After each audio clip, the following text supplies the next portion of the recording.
கண்டிப்பா விஜய் பண்ணி காமிப்பார். ஸ்டாலின் சார்னு கேட்டார் பாருங்க, இப்ப சார் கேட்கறதுனால வரும். விஜயினுடைய அரசியல் இனிதான் ஆரம்பம் என்று நான் நினைக்கிறேன். ஒரு மாதம் அவர் தன்னுடைய அரசியலை அருமையாக செய்தாலும் real problem, real issues politically செய்ய ஆரம்பித்து விட்டால், ஒரு விஷயத்தில் செந்தில் பாலாஜி செய்த ஒரு சூழ்ச்சி அது கூடிய விரைவில் சிபிஐ மூலமாக வெளியே வர இருக்கிறது. இன்று மாலைக்குள் கைது செய்தாலும் ஆச்சரியப்படுவதற்கில்லை என்று டெல்லியில் வரக்கூடிய செய்தி. இன்னைக்கு அரெஸ்ட் பண்ணலாம், நாளைக்கு அரெஸ்ட் பண்ணலாம். அதே மாதிரி ஒவ்வொரு மாசத்துக்கு ஒரு விக்கெட் வந்துட்டே இருக்கு. இன்னைக்கு தான் செந்தில் பாலாஜி, அடுத்த மாசம் KN நேரு, அதுக்கு அடுத்த மாசம் பொன்முடி. நவம்பர் டிசம்பருக்குள் ஸ்டாலினை கூட கைது செய்ய முயன்றாலும் ஆச்சரியப்படுவதற்கில்லை. காரணம் என்ன என்று கேட்டால், அதாவது பதாகைகள் வச்சு வந்து வாயை தரா முதலமைச்சர் வாயை தரான்னு, அவ வாயை தரது ஆரம்பிச்சான்னு வச்சுங்க, அவெல்லாம் கையை திறக்க ஆரம்பிச்சான்னு என்ன பண்ணுது?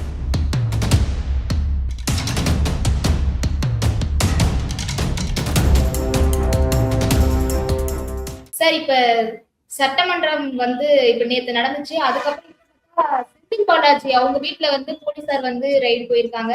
அவங்களுடைய தம்பி அசோக்கை தேடி வந்து அங்க போயிருக்கிறதா சொல்லியிருக்காங்க. வெள்ளை அறிக்கையிலிருந்து ஊழல்கள் எவ்வளவு பண்ணிருக்காங்க திமுக அப்படின்ற மாதிரி பல செய்திகள் வந்து வந்துச்சு.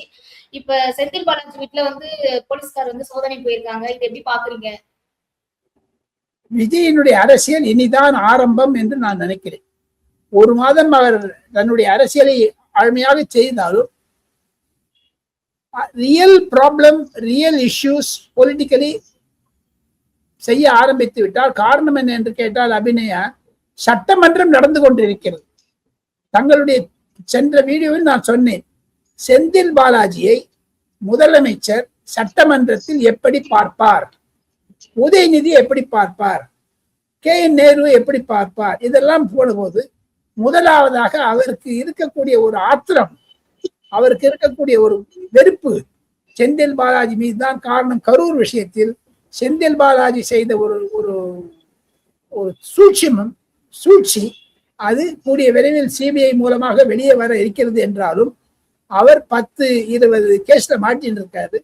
என்ஃபோர்ஸ்மெண்ட் டைரக்டரேட் மூலமாக அவருக்கு இருக்கக்கூடிய ஒரு அழுத்தம். தமிழக போலீசார் இன்று காலை சென்றார். அவருடைய பிரதர், தம்பியை இன்று மாலைக்குள் கைது செய்தாலும் ஆச்சரியப்படுவதற்கில்லை என்று டெல்லியில் வரக்கூடிய செய்தி. இன்னைக்கு அரெஸ்ட் பண்ணலாம், நாளைக்கு அரெஸ்ட் பண்ணலாம். நாளை மறுநாள் தமிழக சட்டமன்றம் தன்னுடைய 5 நாள் கூட்டத்திற்கு 3வது நாளாக கூட இருக்கிறது. அப்பொழுது இந்த அமளி இருக்கும். அதை தெரிந்துதான் அவர் இந்த மாதிரி ஒரு ரைடு போகுது. போலீஸ் 5 இடத்துல போய் செக் பண்ணியிருக்காங்க, சென்னை, கரூர், அப்புறம் மீதி இடத்துல எல்லாம். அந்த MC நகர்ன்ற இடத்துல கூட போயிருக்காங்க. அங்க இல்ல, அவர் கார் இருந்தது, எல்லாரையும் போய் பார்த்திருக்காங்க. இதெல்லாம் ஒரு ருட்டீனா இருந்தாலும் அரசியல் இனிமேல் தான் ஆரம்பம் தமிழகத்திற்கு என்றுதான் என்னுடைய கருத்து. அப்ப இனி வரும் காலங்கள்ல திமுக நடந்த ஊழல்கள்ல வந்து KN நேரு, வேவாவேலு இவங்க எல்லாருமே பிடிபடுவாங்களா சார்? ஒன்னொன்னு ஆரம்பிக்கும். ஒரு மாசத்துக்கு ஒண்ணு. இப்போ ஜனவரி, பிப்ரவரி, மார்ச், ஏப்ரல், மே, ஜூன், ஜூலை, ஆகஸ்ட், செப்டம்பர், அக்டோபர், நவம்பர், டிசம்பர் 12 மாசம் இருக்குல்ல. அதே மாதிரி ஒவ்வொரு மாசத்துக்கு ஒரு விக்கெட் வந்துட்டே இருக்கு. இன்னைக்கு தான் செந்தில் பாலாஜி, அடுத்த மாசம் KN நேரு, அதுக்கு அடுத்த மாசம் பொன்முடி, அதுக்கு அடுத்த மாசம் ராஜகண்ணப்பன், அதுக்கு அடுத்த மாசம் பெரியசாமி, அப்படின்னு பட்டியல் நீந்துட்டே போகும். கடைசியில நகராட்சி தேர்தல் வரும்பொழுது கண்டிப்பாக வெள்ளை அறிக்கை கொடுத்திருக்கிறார்களே, 5 வெள்ளை அறிக்கை வர இருக்கிறது. 1 வந்துருச்சு, இப்போ இன்னும் 4 வரப்போகுது. இந்த 5ஐயும் வைத்து, அதை ஆதாரமாக வைத்து 5 வருடத்தில் திராவிட முன்னேற்ற கழகம் செய்த ஊழல்கள் அதை கண்டுபிடிப்பதற்காக ஓய்வு பெற்ற சுப்ரீம் கோர்ட் நீதிபதி மூலமாக அந்த விசாரணை கமிஷன் ஒன்று அனுமதித்தார்களே, ஆனால் கண்டிப்பாக செந்தில் பாலாஜி உள்பட மாட்டினாலும் சரி, அந்த ஒரு த்ரெட், அந்த ஒரு இழுப்பு என்பது MK ஸ்டாலின், உதயநிதி ஸ்டாலின் விட்டு போகும். நவம்பர் டிசம்பருக்குள் ஸ்டாலினை கூட கைது செய்ய முயன்றாலும் ஆச்சரியப்படுவதற்கில்லை. காரணம் என்ன என்று கேட்டால், அம்மையார் ஜெயலலிதா கருணாநிதி அரெஸ்ட் பண்ணாங்க, கருணாநிதி அம்மையார் ஜெயலலிதாவை அரெஸ்ட் பண்ணாங்க. அந்த ஒரு தொடர்பு இருக்கு பாருங்க. கண்டிப்பா விஜய் பண்ணி காமிப்பார். ஸ்டாலின் சார்னு கேட்டார் பாருங்க, இப்ப சார் கேட்கறதுனால வரும். சோ இப்ப சட்டமன்ற வந்து நடந்துச்சு சார். அதுல தாவேக அரசு கொடுத்த அந்த ஷீட்டை ஒண்ணு எல்லாமே வந்து எதுவுமே மாத்தாம ஆளுநர் வந்து அந்த உரையை வந்து முடிச்சிருக்காரு. இதுக்கு முன்னாடி வந்து 2022 வந்து ஆளுநர் RN ரவி வந்து அந்த உரையை எதுவுமே படிக்காம கூட போயிருக்காங்க. ரொம்ப நாளுக்கு அப்புறம், ரொம்ப வருஷத்துக்கு அப்புறம் இப்போ முழுசா வந்து படிக்கப்பட்டிருக்கு. அது மட்டும் இல்லாம முதல்வர் வந்து மேகதாது அணை அந்த தீர்மானம் அந்த தீர்மானத்துக்கு எதிர்கட்சிகளா இருக்கட்டும் எல்லாருமே வந்து ஆதரவு தெரிவிச்சிருக்காங்க. சோ முதல் சட்டப்பேரவையில வந்து நீங்க எப்படி பாக்குறீங்க? தாவேக அரசு வந்து எல்லாமே பாசிட்டிவா நடந்திருக்கு. என்ன கேட்டால் டெல்லி விஜயம், பிரதமரை சந்தித்தது, நிதி ஆயோக் கூட்டத்தில் அவர் கலந்து கொண்டது, திருச்சியில் அவர் பேசியது, இதெல்லாம் அதுதான் படிக்கட்டுகள், அதுதான் ஸ்டெப்ஸ். அவருடைய அணுகுமுறை, அவருடைய அப்ரோச், பொலிட்டிக்கல் அப்ரோச்.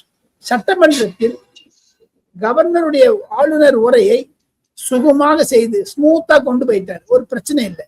அதற்கு ஜேசிடி பிரபாகரன் என்று சொல்லக்கூடிய சபாநாயகருடைய முயற்சியும் தமிழகத்தில் இருக்கக்கூடிய சில அதிகாரிகள் செய்யக்கூடிய நற்பயனும் தான். ஏன்னா இப்போ ஆளுநர் உரையெல்லாம் அபிநயா உங்க சித்திரை மீடியா நேயர்களுக்கு ஒரு ரகசிய சொல்ல வேண்டும். தமிழகத்தில் ஆளுநர் உரை என்றால் அது ஃபைனான்ஸ் செக்ரட்டரி தான் எழுதுவாங்க. அந்த ஃபைனான்ஸ் செக்ரட்டரி எழுதுறது என்னென்ன எழுதணுங்கிறது சீஃப் மினிஸ்டர் கன்சல்ட் பண்ணுவாங்க. அதை அமைச்சரவை ஒன்று கூடி அந்த கவர்னர் பேச போவதை அதாவது அப்ரூவ் பண்ணுவாங்க. அதுதான் டிராஃப்ட் ப்ரப்போசல்னு பேர். அதுக்கு அந்த டிராஃப்டை ஆளுநர்கிட்ட காமிப்பாங்க. ஆளுநர் சிலதான் படிப்பாரு, படிக்க மாட்டார். இப்ப பாருங்க, ஜெய் ஹிந்த் அப்படின்னு சொல்லணும்னு சொன்னாங்க. அங்க தங்கம் தென்னரசு இருந்தாரு, பழனிவேல் தியாகராஜன் இருந்தா அந்த ஜெய் ஹிண்டை கட் பண்ணாரு பன்வாரிலால் புரோஹித் கவர்னரா இருந்த போது. அதுல ஒரு பெரிய கான்ட்ரவர்சி ஆச்சு. அதுக்கப்புறம் RN ரவி இருந்தபோது வந்தே மாதரம் சொல்ல மாட்டோம் அப்படின்னு அது கட் பண்ணாங்க, ஜெய்ஹிந்த் சொல்ல மாட்டேன். இந்த கவர்னர் பாருங்க அனுசரிச்சு போய் ஆளுநர் முதலமைச்சரை சந்தித்த பொழுது கூட தன்னுடைய ஒரு தாக்கத்தை தெரிவித்தார். ராஜ்பவன்ல எது நடந்தாலும் சரி முதல்ல வந்தே மாதரம் ஆரம்பம். நீங்க ராஜ்பவனை விட்டு வெளில வந்தீங்க, நீ சொல்றது நான் கேட்கிறேன், எங்கிட்ட வந்து நான் சொல்றது நீ கேளு அப்படின்னு ஒத்து போயிட்டாங்க. இந்த மோதல் போக்கை தவிர்த்தார் விஜய். காரணம் என்ன என்று கேட்டால், இப்பதான் வந்திருக்காங்க அரசாங்கத்துக்கு, எதுக்காக போய் சண்டை போடணும் எல்லாரோட என்ற எண்ணம் இருக்கிறது. அதனாலதான் நான் முதல்ல சொன்னேன் உங்களுக்கு, முதலமைச்சர் விஜயை பொறுத்த மட்டில் பல இலாக்காக்களுக்கு ஆய்வுரை செய்து தமிழகத்தில் மொத்தம் 24 25 இம்பார்ட்டன்ட் டிபார்ட்மெண்ட் இருக்குதுமா. Agriculture, cooperative, forest, finance, police அப்படிலாம் இருக்கு. அந்த எல்லாத்தையும் ஒன்னொன்னா டிஸ்கஸ் பண்ணியிருக்காரு.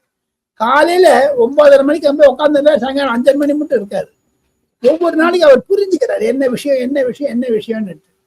அதை வச்சிருந்துதான் அந்த ஆளுநர் உரை ரிப்போர்ட் பண்ணாங்க, அது படிச்சாங்க. படிச்சதுல சில விஷயத்துல அவர் ஒமிட் பண்ணுவாங்க. அதாவது கவர்னர் வந்து கேரளால பாருங்க, இதே கவர்னர் தான் இருக்காரு, ராஜேந்திர இருக்காரு. அங்க சண்டை போட்டார், இங்க சண்டை போடலையே. மோதல் போக்கு வேண்டான்னு பாக்குற. அங்க காங்கிரஸ்காரர் போனோன்னு மோதல் பண்ணாங்க, இங்க மோதல் போக்கு வரல. வந்தே மாதரம் வேண்டான்னு சரி வேண்டான்ட்டார் கவர்னரும். ஆக மொத்தம் கிவ் அண்ட் டேக் இருக்குது, கொடுக்கல் வாங்கல் இருந்ததுனாலதான் ஒரு ஒரு ஸ்மூத்தா போயிடுச்சுன்னு நான் நினைக்கிறேன். ஆனா இப்ப சட்டசபையில வந்து பாதிலே வந்து லைவ் கட் ஆயிருக்கு அப்படின்னு சொல்லிட்டு இப்ப சொல்லிருக்காங்க. பாதிலே லைவ் கட் ஆனதுனால எதிர்கட்சி என்ன சொல்றாங்க, எதுக்கு லைவ் கட் பண்ணீங்க அப்படின்னு சொல்லிட்டு இதுக்கு ஒரு விமர்சனம் வைக்கிறாங்க. ஆனா அவங்க இருக்கும்போது லைவே வந்து போடுறது ரொம்ப கஷ்டமாவே இருந்துச்சு அந்த ஆட்சியில.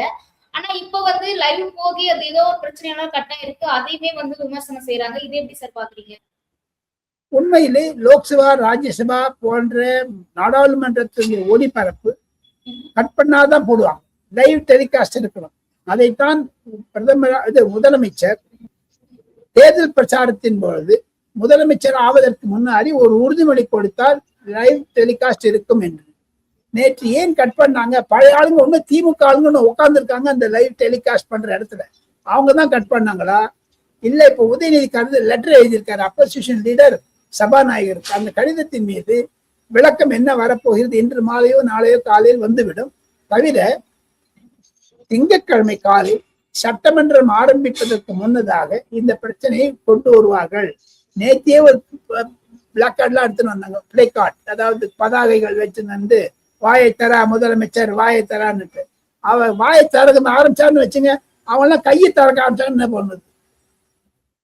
கண்டிப்பா அவங்க வாயதான் தாளங்க முடியும். இவங்கெல்லாம் கையை தடுப்பாங்க. காரணம், உங்ககிட்ட நீ பலகையை கொண்டுறீங்க உள்ள, சட்டசபை உள்ள, சட்டசபை உள்ளே ஒரு ஆதவ அர்ஜுனா ஒரு ராஜ்மோகனுடைய கேள்விக்கு உதயநிதியாலும் பதில் சொல்ல முடியாத அளவிற்கு மோதல்கள் வளர்க்கும். போதாத வரைக்கும் இந்த திமுகவினர் கண்டிப்பாக கோபமாக இருப்பார்கள். அது செந்தில் பாலாஜி ஒருவேளை கைது செய்யப்படுவாரா, சோதனை போட்டதுக்கு அவங்க குதிப்பாங்க. சட்டசபை நடக்கும் போது சோதனை போடலாமா, அது எம்எல்ஏ உரிமை மீறல் பிரச்சனை என்றெல்லாம் நான் சில திமுக சொல்வதை காதில் விழுகிறது எனக்கு சென்னையிலிருந்து. இருந்தாலும் சபாநாயகர் ஒழுங்காக ஒரு ரூலிங் கொடுத்துறாரு, ஒரு உத்தரவு போட்டுறாரு, அவருடைய ரூலிங் கொடுத்துட்டான்னு வச்சுங்க, தீர்மானத்தை ஒத்துறாலும் ஒண்ணும் பண்ண முடியாது. ஃபைனலி ஐ டெல் யூ, வரக்கூடிய நாட்களில் விஜய் அவர்கள் இந்த மாதிரியான ஒரு சின்ன சின்ன சம்பவத்துக்கெல்லாம் அவர் பதில் சொல்ல மாட்டார். இலாக்கா மூலமாக பதில் சொல்லிவிடுவார்கள். ராஜ்மோகன் கூட இன்னைக்கு பிரஸ்ல சொல்லியிருக்காரு, எனக்கு அதை பத்தி தெரியல, அந்த லைவ் டெலிகாஸ்ட் பண்ணதை நான் விசாரிக்கிறேன்னு சொல்லியிருக்காரு. ஒருவேளை இந்த இன்ஃபர்மேஷன் மினிஸ்டரும் ஸ்பீக்கரும் சீஃப் மினிஸ்டர் உட்காந்து பேசி they may come to a resolution நினைக்கிறாங்க. இத்தனை பேசியிருப்பாங்க அவங்க. திங்கட்கிழமை அதற்கான விளக்கம் வரும் சட்டசபையில்.